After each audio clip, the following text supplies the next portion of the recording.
It's time I bring this project back. This is a ram air headlight for the Genesis coupe. And that is what it's supposed to look like whenever it's fully installed. You know, just directs air directly into the intake. But this thing has some issues.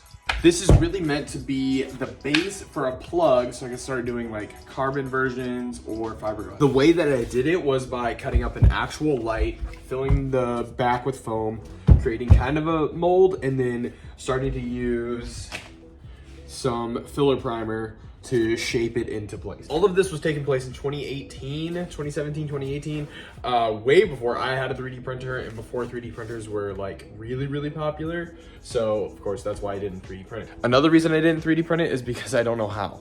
I don't know how to do the CAD work. I can put a file on it and press print, but I cannot design it. So in this video, I want to finish out the base for the plug, and then we can move on from there. I can get scans of it and have it 3D printed and everything. First, we need to address the problem issues, starting with over here. You see, it's kind of expanded. I used expanding foam on it to kind of fill in everything so I can shape the inside. I was testing it out on the car, left it on the car, and of course, the foam started to expand whenever it soaked up the water. So now it kind of ruined that. Also, my sanding job back then was atrocious. I own a much better sander now, and before I actually break that out and start knocking this way down and smoothing it out, I do want to go ahead and fill the gap with some of this. Just picked it up from AutoZone. It's just a little bit of filler and it should help cure everything in there and kind of seal it up a little bit more. Once I really fill this whole thing in, if there's any extra, I'll just go in here and add it into different places to kind of fill in some pinholes.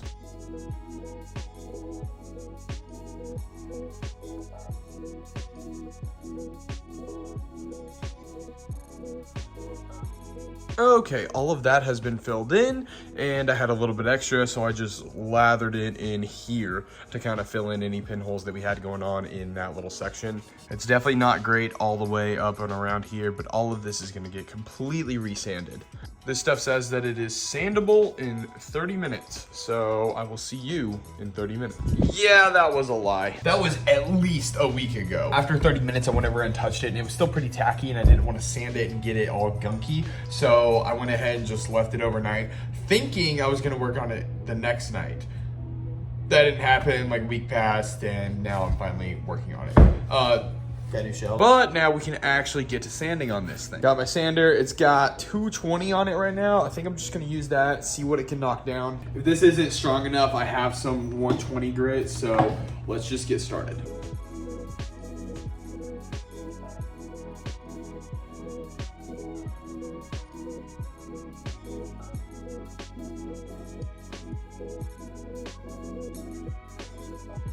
Okay, so much smoother now.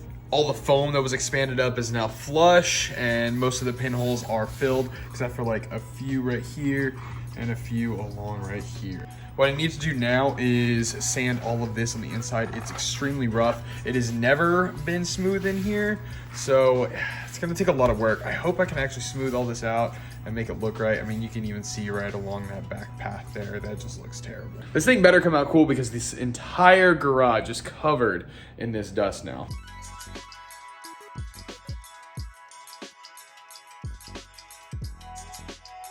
Okay, that is so much smoother than it was before on the inside and the out. So now what I need to do is get it completely wiped down, and then we can spray it. Can't wait for this to be over so I can clean this shop. I can't stand having anything messy in the garage.